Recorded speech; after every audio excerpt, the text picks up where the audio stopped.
Yes, there's the train depot. It's property of Pacific, Canadian Pacific now.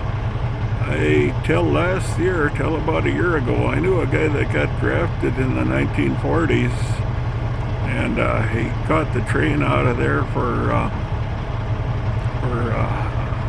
the Army, Fort Sheridan, Illinois.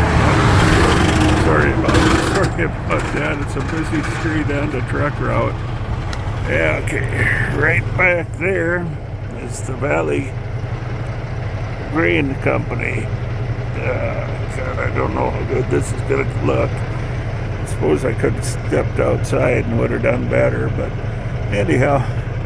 And up the street on the right it's a tin shed now. I remember it got tore down about 15 years ago.